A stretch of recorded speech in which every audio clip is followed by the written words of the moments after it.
Hai hai hai. Selamat datang kembali di channel Min Donghua. Kali ini kita akan melanjutkan cerita Donghua, Martial Peak. Gak pakai lama lagi, langsung aja kita ke ceritanya. Check it out.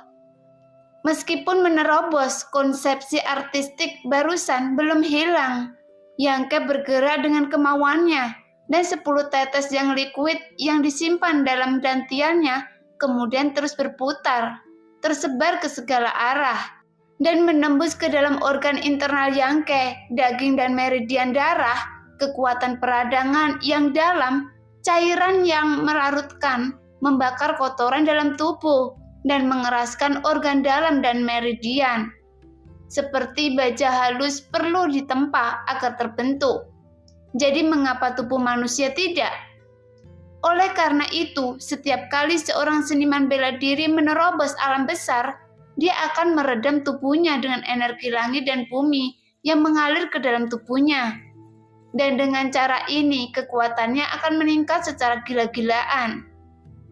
Kali ini, Yangke menghancurkan ranah kecil dan dia tidak memiliki energi dunia ekstra untuk digunakan. Tetapi cairan yang di tubuhnya juga memiliki efek yang sama. Setelah sekian lama, Yangke perlahan membuka matanya. Dia bisa merasakan peningkatan besar yang dibawa oleh terobosan ini. Dan kekuatannya sendiri tidak sebanding dengan sebelum terobosan itu. Jika dia bertemu Cheng Xiaofeng dan Nuto sekarang, Yangke yakin dia dapat dengan mudah membunuh mereka tanpa menggunakan Yangki cair. Selain peningkatan kekuatan, Yangke juga samar-samar merasakan sedikit konsepsi artistik saat dia menerobos. Tapi benda ini terlalu misterius dan dia tidak bisa memahaminya sekarang. Jadi dia hanya bisa merasakannya saat dia menerobos masuk masa depan. Meridian penuh dengan vitalitas yang sejati, tetapi dantiannya kosong. Merasakannya dengan hati-hati, wajah Yangke tiba-tiba menjadi gelap. Setelah bekerja keras selama berhari-hari, itu menghilang dalam sekejap. Cairan yang dibentuk oleh 3 buayang, ditambah 1 tetes cairan yang saya kentalkan sebelumnya, totalnya ada 10 tetes. Dan sekarang tidak ada 1 tetes pun yang tersisa. Semuanya menembus ke dalam tubuh saat terobosan dilakukan. Meskipun tubuh telah memperoleh manfaat yang sangat besar, cairan yang telah hilang, tapi tidak masalah. Selama Anda punya uang, sangat sederhana dan mudah untuk mendapatkan cairan yang. Beli beberapa harta jenius dengan atribut yang, dan Anda bisa menyerapnya secara langsung. Satu-satunya masalah sekarang adalah jingle Yangke. Selain jarahan yang didapat dari pembunuhan Cheng Xiaofeng dan Nuto, terakhir kali, tidak ada yang berharga. Duduk di tempat dan memikirkannya, Yangke tiba-tiba punya ide. Jika saya tidak mampu membeli harta jenius itu, mungkinkah saya mampu membeli benihnya? Karena presiden sukses pohon buah Sanyang tepat di depan Anda. Dengan khasiat Yangki ini sudah cukup luar biasa. Selama Anda memiliki benih yang tepat, Anda bisa mendapatkan buah spiritual dengan mudah. Namun benih sangat langka dan Yangke tidak menemukan siapapun yang menjual benih setelah berkeliaran di sekitar kota perdagangan angin hitam. Untuk waktu yang lama hari itu, bagaimanapun tidak sulit untuk memahami bahwa menanam benih pohon roh tidak hanya membutuhkan lingkungan yang cocok, tetapi juga merawatnya dengan baik dan membutuhkan waktu bertahun-tahun untuk menghasilkan buah. Siapa yang akan membayar untuk itu? Dengan energi dan waktu ini, lebih baik berlatih keras. Jika tidak ada yang membeli, tidak ada yang akan menjualnya. Karena tidak ada pasar jika ada permintaan. Yangke berkata bahwa dia ingin membelinya dan itu adalah masalah besar. Setelah mengambil keputusan, Yangke berjalan keluar dari pavilion surga dan menuju kota perdagangan angin hitam. Meski ini yang kedua kalinya, Yangke juga sepertinya akrab dengan jalanan. Setelah lebih dari setengah bulan, pasar perdagangan Haifeng masih semarak seperti sebelumnya. Prajurit datang dan pergi seperti ikan mas cucian yang menyeberangi sungai karena ada banyak orang jenius dan harta karun di kios-kios. Setelah berkeliling kios yang ramai, dia tidak menemukan siapapun yang menjual benih. Dengan persiapan mental, Yangke tidak kecewa. Mengikuti ingatannya, dia berjalan menuju kios geng pertempuran berdarah yang dia temui terakhir kali.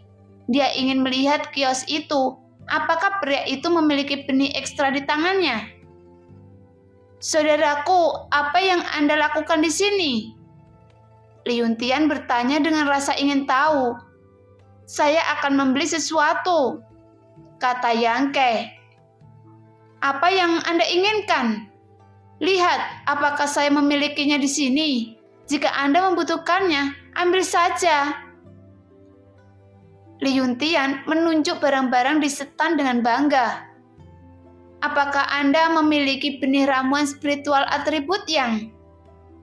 Yangke bertanya. Liuntian menggelengkan kepalanya.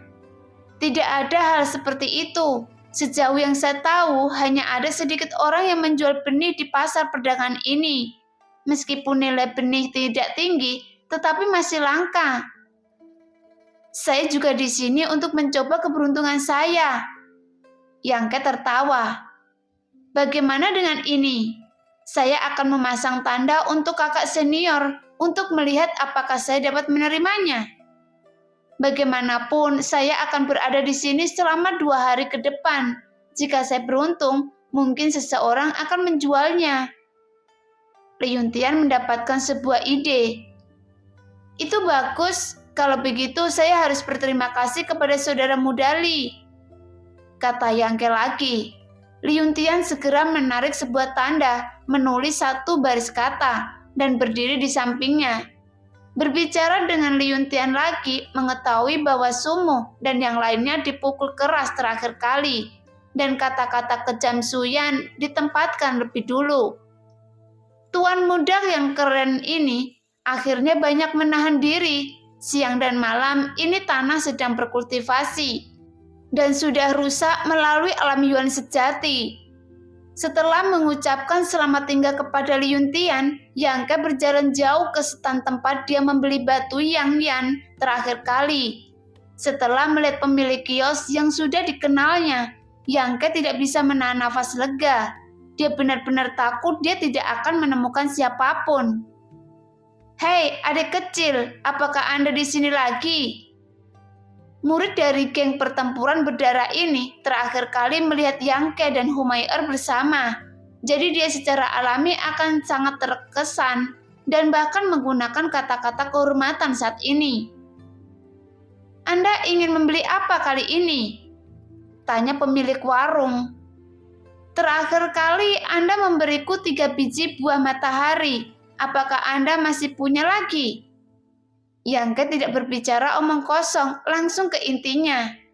Pemilik kios menggelengkan kepalanya dan berkata, "Tidak lagi, saya hanya punya yang itu, dan saya sudah memberikannya kepada Anda sebagai kepala tambahan." "Itu dia." Yangke tidak bisa menahan sedikit kekecewaan. "Itu mengganggumu?" Setelah selesai, Yangke kemudian berjalan ke samping, ingin mencari dengan hati-hati di pasar perdagangan angin hitam ini. Begitu banyak orang menjual barang, jika dia beruntung, dia harus menemukannya. Melihat punggung Yangke, murid dari geng pertempuran berdarah berjuang sejenak, lalu tiba-tiba berteriak, "Saudaraku, berhenti!" Yangke menoleh. "Ada apa?" "Ada beberapa biji pada waktu itu, tapi saya hanya punya 1. Mendengar apa yang dia katakan, Yangke tampak sangat gembira. "Di mana benih lainnya? Apakah Anda dapat menemukannya? Di mana mereka sekarang?" Yangke bertanya dengan tergesa-gesa. Pemilik kios tampak agak ragu-ragu, dan dia berkata setelah beberapa saat, "Di area penambangan geng kami. Mereka semua menambang batu Yang Yan dan mineral lainnya di sana. Tetapi di sana, bahkan murid geng kami pun tidak diizinkan untuk masuk dengan mudah. Apalagi saudara, Anda adalah orang luar. Kapan mereka akan keluar? Yangke sedikit tidak mau. Saya khawatir dia tidak akan keluar dalam waktu singkat. Jika adik laki-laki mencari mereka, dia mungkin harus menunggu 1 atau 2 bulan. Yangke sedikit mengernyit untuk waktu yang lama. Apakah ada cara bagi saya untuk masuk dan menemukannya? Jangan khawatir, saya hanya pergi ke mereka untuk membeli benih pohon buah Sanyang. Saya tidak punya pilihan dan saya hanya anggota geng biasa. Pemilik warung menggelengkan kepalanya dengan senyum asam, lalu memutar matanya dan berkata, "Tapi saya punya cara." Yangke tampak terkejut. Saya ingin mendengar detailnya. Pemilik kios meliriknya sambil tersenyum dan ekspresinya agak ambigu.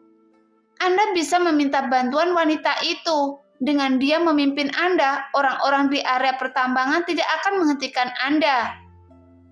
Mendengar itu, raut wajah Yangke juga menjadi aneh, dan dia berkata, "Saya memiliki hubungan yang normal dengan nona muda Anda." Baiklah, baiklah. Pemilik kios mengangguk lagi dan lagi. Jelas tidak mempercayai kata-kata Yangke, menunjuk ke sebuah rumah kayu tidak jauh dan berkata, "Hari ini juga kebetulan wanita muda itu datang ke pasar perdagangan dan dia sedang beristirahat di rumah itu saat ini. Jika Anda sedang terburu-buru untuk mendapatkan benih, Anda sebaiknya bertanya pada Nona." Yangke agak ragu-ragu. Berbicara tentang apa yang terjadi antara dia dan Humair hari itu, dia sedikit tidak bahagia.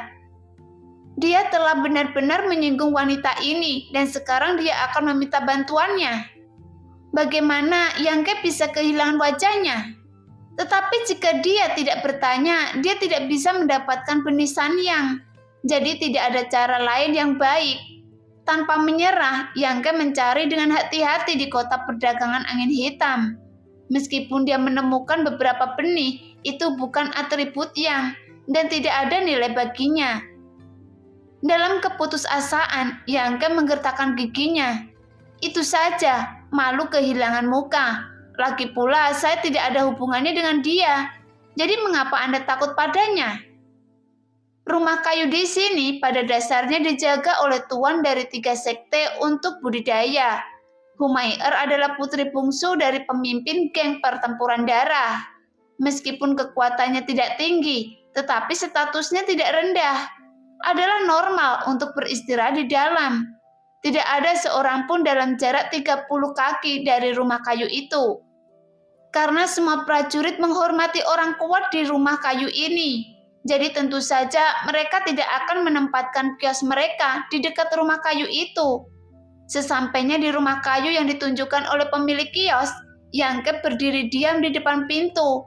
Dan ketika dia tidak tahu harus berkata apa, sebuah suara genit tiba-tiba terdengar dari dalam rumah. "Siapa di luar?" Terdengar seperti suara Humair tapi dan aneh.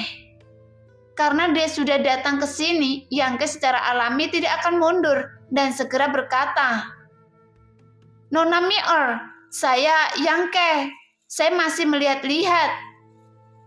Berbeda dari apa yang dipikirkan Yangke, ada 2 wanita duduk di ruangan saat ini. Penampilan kedua orang itu hampir sama, bahkan ekspresi dan bentuk tubuhnya sama.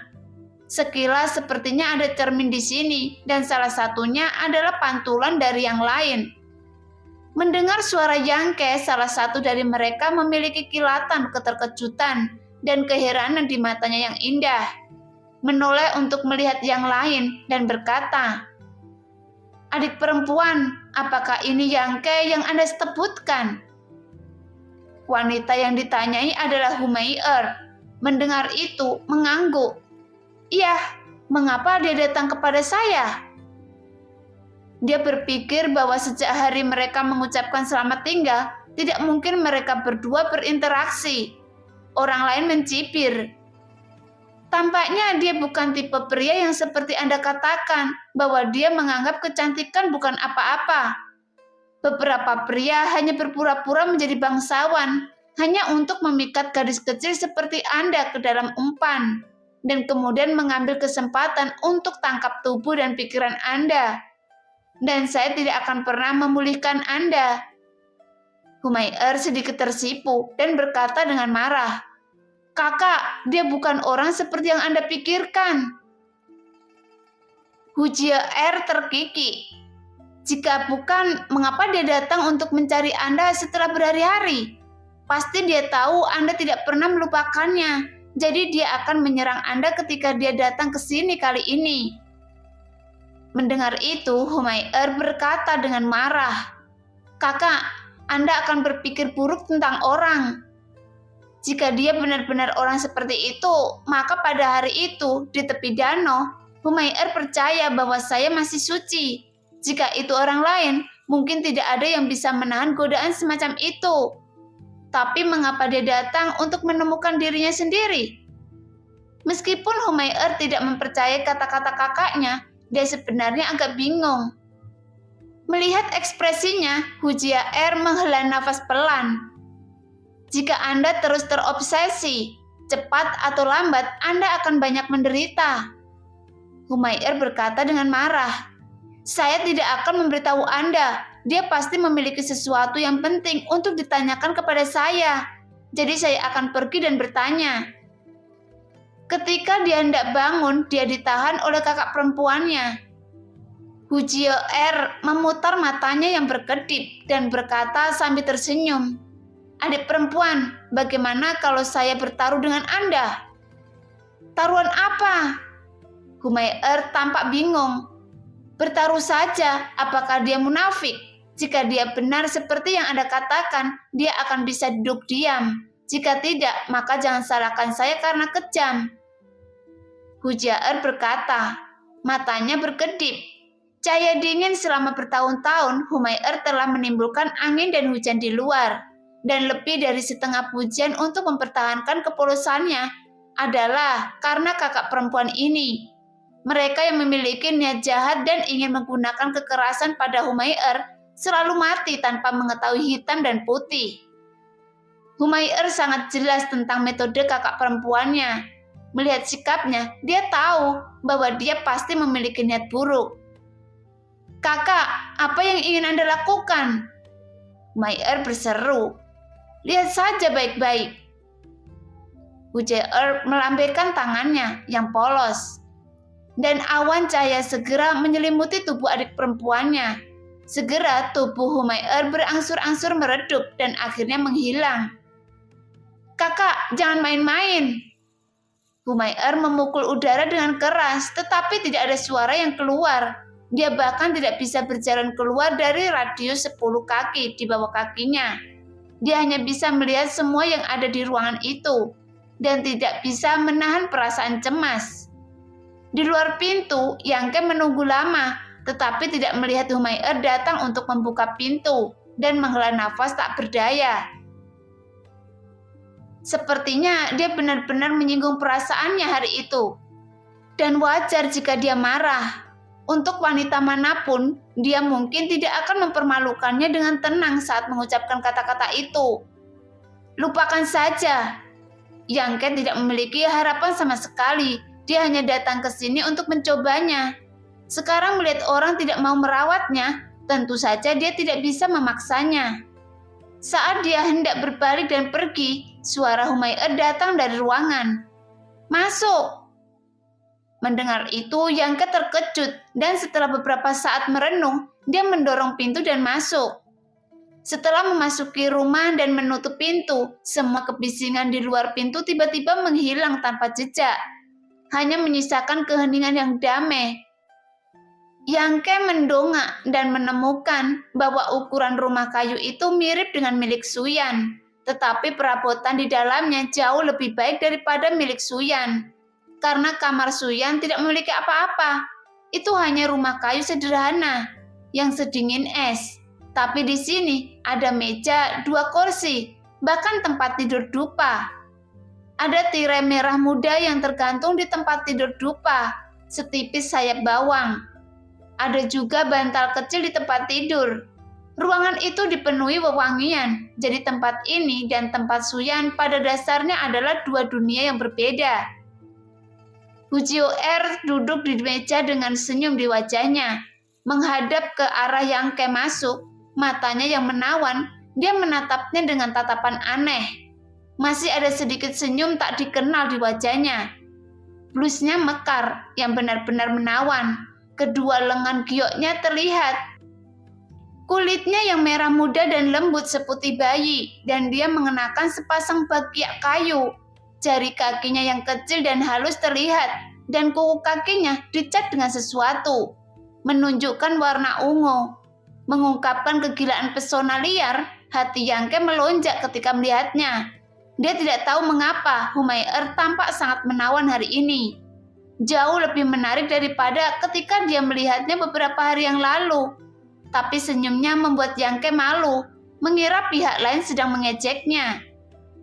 Pada saat ini, Humair sedang memegang kipas kain bundar datar di salah satu tangannya yang ramping, mengipasi dirinya dengan sikap yang baik. Helai rambut indah berkibar tertiup angin, menambah kemalasan dan kebangsawanannya. Ada gambar seorang wanita bersulam di kipas kain. Wanita ini mempesona dan montok, berpose menggoda. Jika pakaiannya kurang bersulam, dia akan menjadi seorang wanita. Yangke melihatnya, dia berpikir bahwa wanita ini sangat berani. Wanita di sebelahnya akan merasa malu dan marah jika dia hanya melihatnya. Tetapi dia berani memegang kipas. Dia benar-benar bukan orang biasa. Hanya saja saya belum melihatnya selama setengah bulan. Mengapa Humair berubah begitu banyak? Meskipun dia terus menatapnya, Yangke sama sekali tidak takut. Dia berjalan ke arahnya sambil menatapnya. Tanpa berpikir untuk mundur, dia melihat rasa malu Humair hari itu. Seperti mencubit kepangannya. Sekarang menghadapnya, bagaimana Yangke bisa menjadi pemalu? Melihatnya seperti ini, Hujioer yang berpura-pura menjadi Humair merasa sedikit kewalahan, berpikir bahwa orang ini sangat berani. Bagaimana bisa ada orang yang melihat wanita cantik seperti ini? Saya tidak tahu bagaimana menghindarinya. Saya benar-benar tidak mengerti gayanya. Tapi matanya sangat jernih, tanpa sedikit pun kecabulan. Ketika dia datang ke meja, Yangke mengepalkan tinjunya dan berkata, "Nona Mier, saya tidak melihat Anda selama lebih dari 10 hari, dan Anda terlihat semakin menawan." Hujioer terkikik ketika mendengar ini dan berkata, "Anda juga bisa memuji orang." Tentang masalah Yangke, Humair menceritakan semuanya. Jadi Hujioer juga tahu bagaimana menghadapinya dan tidak khawatir dia akan menunjukkan kakinya. Yangke tersenyum. "Saya hanya mengatakan yang sebenarnya." Saat dia berbicara, dia duduk di seberangnya tanpa basa-basi dan dia meletakkan batu di hatinya. Sepertinya wanita ini tidak marah padanya. Itu jauh lebih mudah untuk menangani. "Nona Mier, saya di sini kali ini." Yangke berencana untuk secara langsung menyatakan tujuannya yang juga tampak lebih tulus. "Mari kita bicarakan hal-hal terlebih dahulu." Hujioer meletakkan kipas kain, berdiri mengambil teko di atas meja.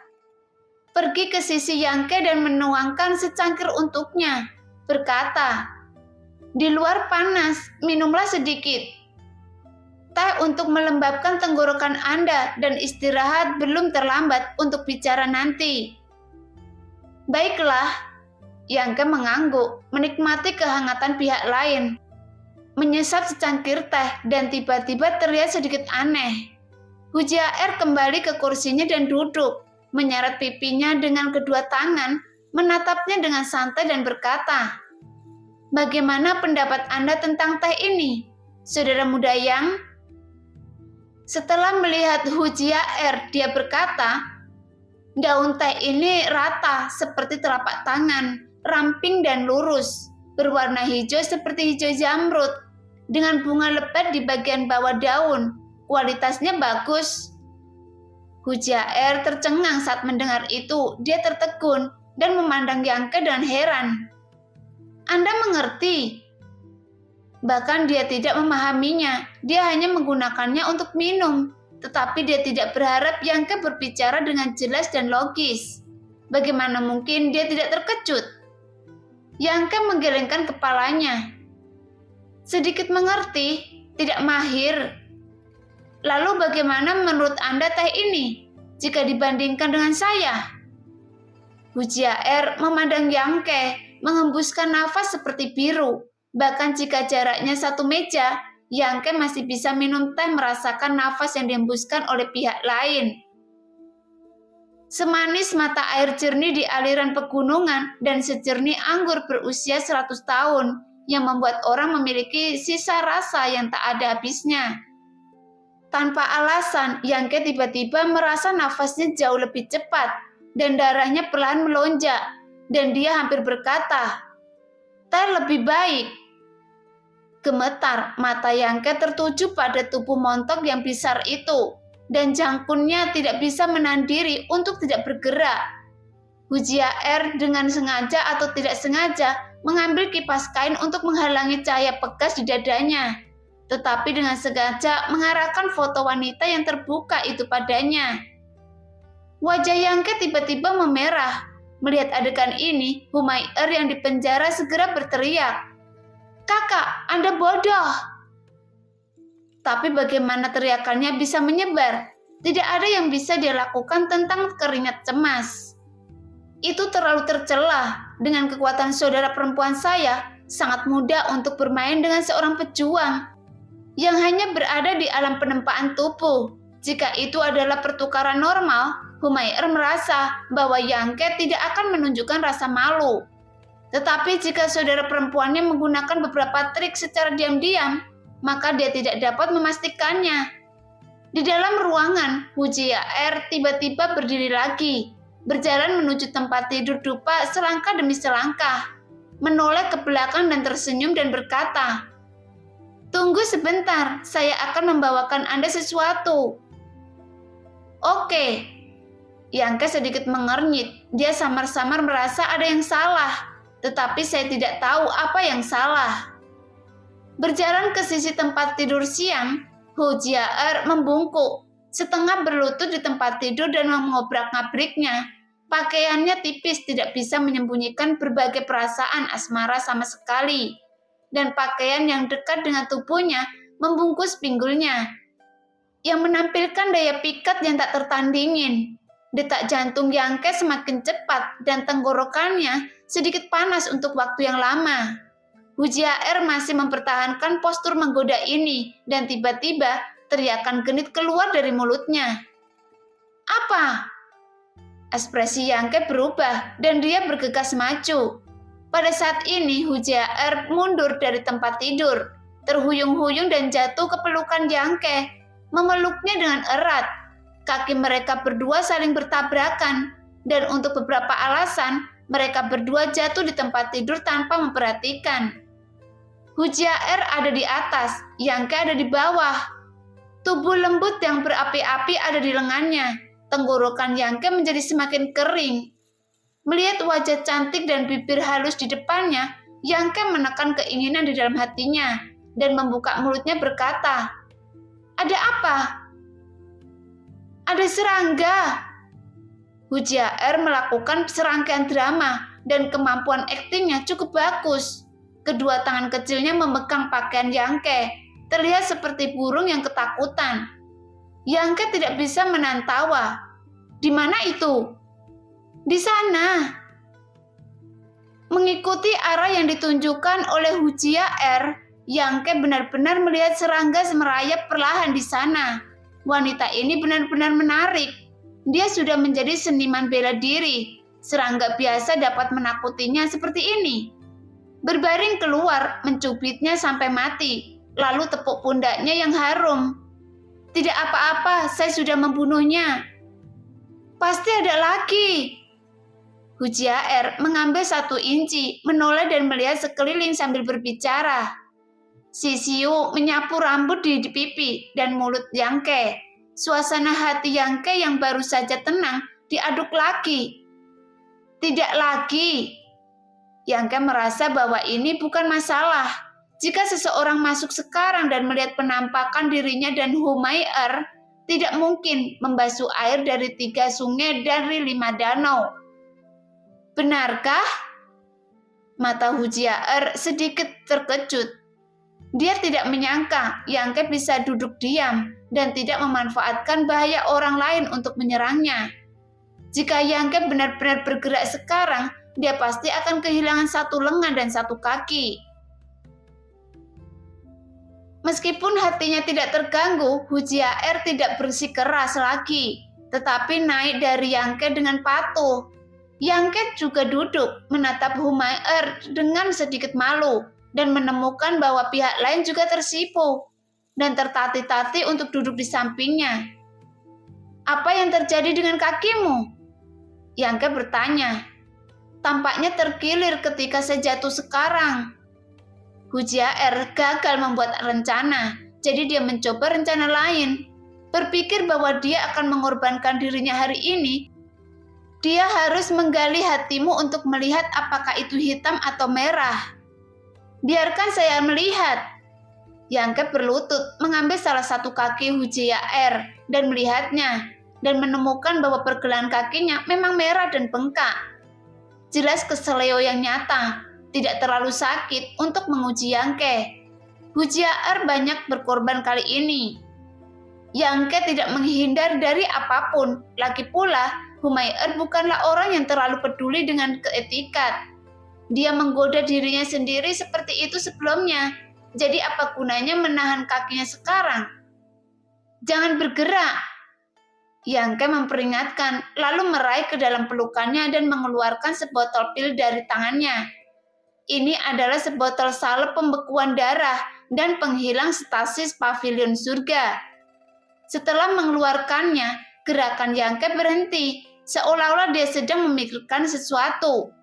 Setelah beberapa lama, dia membuka botol itu, menuangkan sedikit salep, mengoleskannya di telapak tangannya, dan dengan hati-hati mengoleskannya ke bagian kaki Hujiaer yang merah dan bengkak. Energi yang sejati yang lemah juga bekerja, membantu melarutkan efek obatnya, yang membuat Hujiaer tidak bisa membantu. Tetapi tubuhnya yang halus bergetar. Dia berpikir bahwa dia benar-benar bingung kali ini. Selama bertahun-tahun, tubuhnya yang semok tidak pernah disentuh oleh siapapun. Tapi hari ini, untuk bertaruh dengan adik perempuannya, dia dipeluk dan disentuh oleh orang lain. Tapi dia belum bisa menyerang, apalagi membuat pihak lain bertanggung jawab. Meskipun saya merasa bersalah di hati saya, itu adalah perasaan yang berbeda secara fisik. Tangan besar itu mengusap pergelangan kaki dengan lembut. Dengan ekspresi serius dan gerakan lembut kepalan kasar bergesekan dengan kulitnya yang segar dan lembut, menyebabkan gelombang mati rasa. Ketika dia mulai serius, dia tampak memiliki ketenangan yang tidak sesuai dengan usianya. Mengikuti gerakan Yangke, pikiran liar Hujiaer berangsur-angsur terputus, dan perasaan aneh terus mengalir keluar dari tubuhnya, aliran panas. Melompat-lompat seperti kilat, membuatnya menjepit kakinya tanpa sadar. Dia takut jika dia tidak menjepit kakinya dengan erat, tapi panasnya akan keluar. Yangke! Hujiaer berteriak dengan suara aneh. Saat ini dia sedikit malu. Dia tidak pernah berpikir bahwa suatu hari dia akan membuat suara seperti itu. Ya? Yangke mengangkat kepalanya dan melihat sepasang mata berair. Hujiaer menatapnya. Wajah itu tidak bisa lagi melihat warna lain, hanya merah darah yang tersisa. Melakukan sesuatu yang lain. Hujiaer menggigit bibirnya yang seperti batu delima dengan erat, melakukan serangan balik terakhir. Jika Yangke setuju, dia dapat meninggalkan semua perasaan saat ini, sepenuhnya menarik diri darinya, dan tidak akan membuat Yangke merasa lebih baik. Tapi, akankah dia setuju? Hujiaer gugup. Dia berharap dia setuju untuk membebaskannya, tetapi juga berharap dia akan menolak. Ini membuktikan bahwa gadis kecil itu tidak salah, dan dia juga tidak salah. Ketegangan dan perjuangan semacam ini membuatnya merasa sangat cemas. Hujiaer khawatir, jadi mengapa Humair yang dipenjara tidak khawatir? Pada saat ini, dia juga menghentikan teriakan yang tidak berguna dan menatap Yangke dengan cermat. Tidak tahu jawaban seperti apa yang akan dia berikan, Yangke memandang Hu Jia-er dengan lurus, sepertinya bergerak dengan sengaja. Hati yang terakhir terangkat di tenggorokannya, karena takut Yangke akan mengatakan kata yang baik dari mulutnya. Tiba-tiba Yangke tersenyum sedikit, perlahan-lahan menyingkirkan salep pengumpalan darah dan stasis darah, dan meletakkannya di lengannya dengan sungguh-sungguh. Gadis. Yangke merenung. Hah? Hu Jia-er sangat gugup sehingga dia tidak menyadari perubahan alamat Yangke. Salep penggumpalan darah dan penghilang stasis yang kuberikan padamu barusan adalah salah satu barangku yang paling berharga. Meskipun tidak berharga, itu adalah kesaksian dari kehangatan yang kurasakan dalam beberapa tahun terakhir. Apa maksud Anda? Hu Jia-er tertegun berhenti. Aku bertanya apakah dia menginginkannya. Mengapa dia mengatakan hal-hal ini pada dirinya sendiri? Apa gunanya?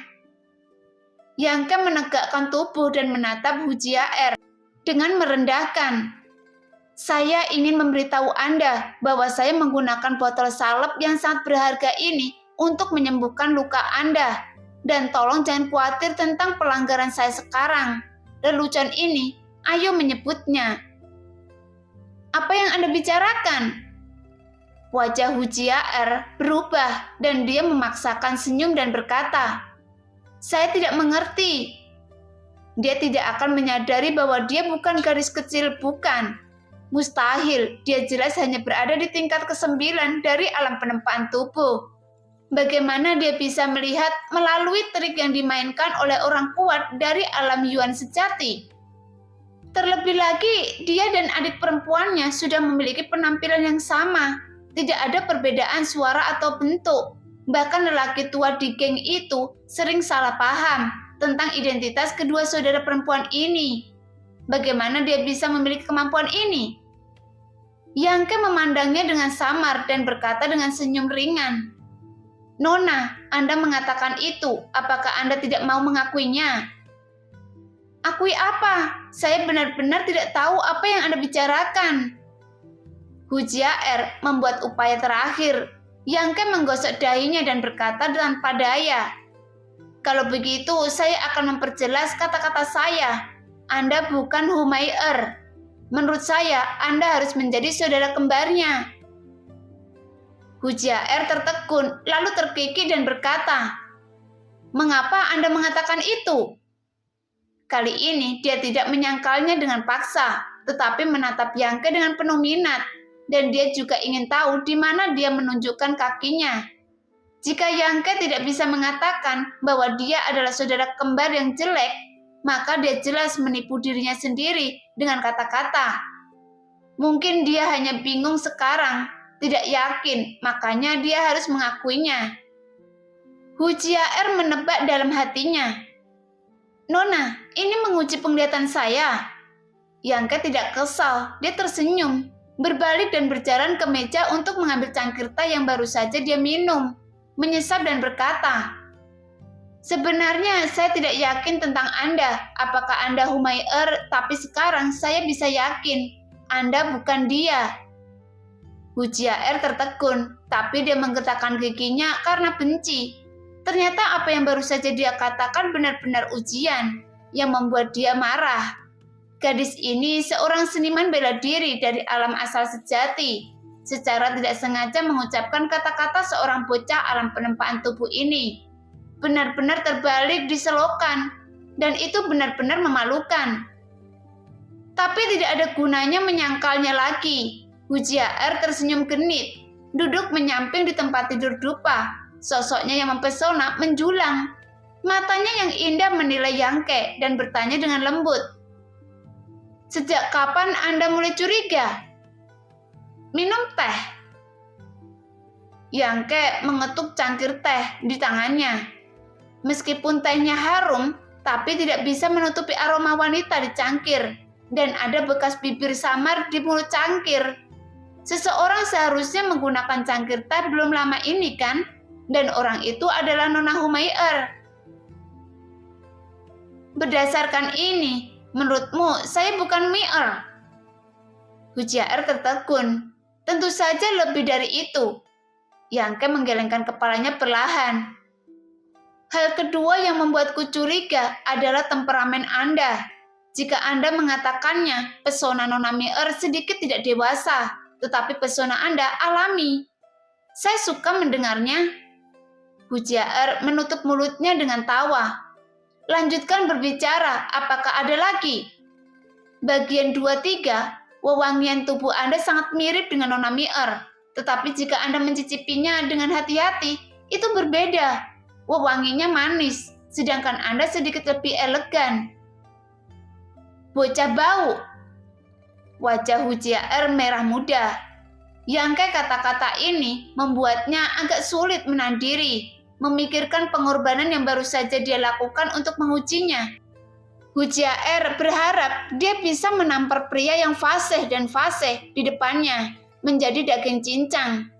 Keempat, Yang Ke mengabaikan mata kanibal Hujiaer dan terus berbicara. Hujiaer terkejut. Dia tidak pernah berpikir bahwa bocah ini dapat melihat begitu banyak kekurangan. Dia pikir itu mulus. Poin keempat adalah cedera di kaki Anda. Meskipun cederanya terlihat seperti kesleo, tapi sebenarnya terluka dari dalam oleh seni bela diri Anda sendiri. Ini adalah kelemahan terbesar. Meskipun Miss Mi'er adalah seorang gadis, tapi dia juga seorang pejuang. Bagaimana dia bisa kesleo kakinya begitu mudah? Nah, demikianlah cerita hari ini. Terima kasih yang sudah menonton video Mi'er sampai selesai. Sampai jumpa di video selanjutnya. Bye-bye.